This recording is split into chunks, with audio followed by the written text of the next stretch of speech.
Assalamualaikum warahmatullahi wabarakatuh.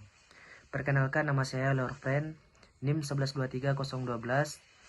Saya mahasiswa Hukum Keluarga Islam UIN CM Jamil Jambe Bukit Tinggi. Yang mana di sini saya akan mereview tentang kompilasi hukum Islam atau disebut dengan KHI.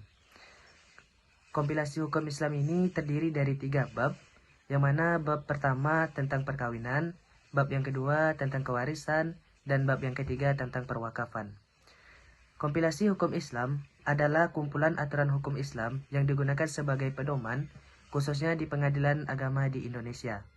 Jadi, kompilasi hukum Islam ini membantu hakim dalam menyelesaikan masalah seperti perkawinan, perceraian, warisan, dan juga wakaf. Yang pertama, itu tentang perkawinan.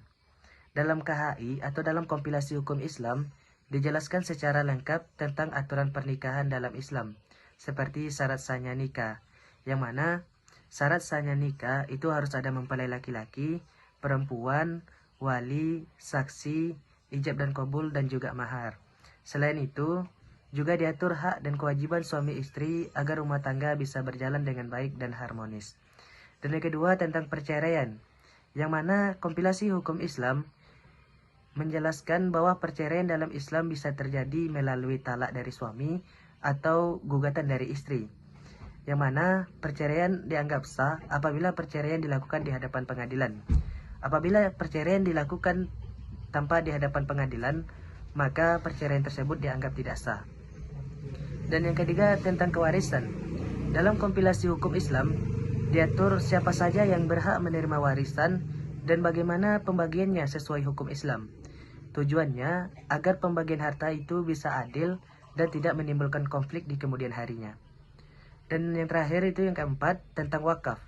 Wakaf adalah pemberian harta untuk kepentingan umum seperti untuk masjid, sekolah, dan lain-lain. KHI mengatur agar wakaf dilakukan dengan benar dan jelas supaya tidak menimbulkan masalah di kemudian hari. Jadi, kesimpulan dari kompilasi hukum Islam ini dibuat untuk memberikan pedoman yang jelas dalam penerapan hukum Islam di Indonesia, khususnya dalam lingkungan peradilan agama. Mungkin sekian yang bisa saya sampaikan. Saya akhiri wabillahi wa taufiq wal hidayah. Wassalamualaikum warahmatullahi wabarakatuh.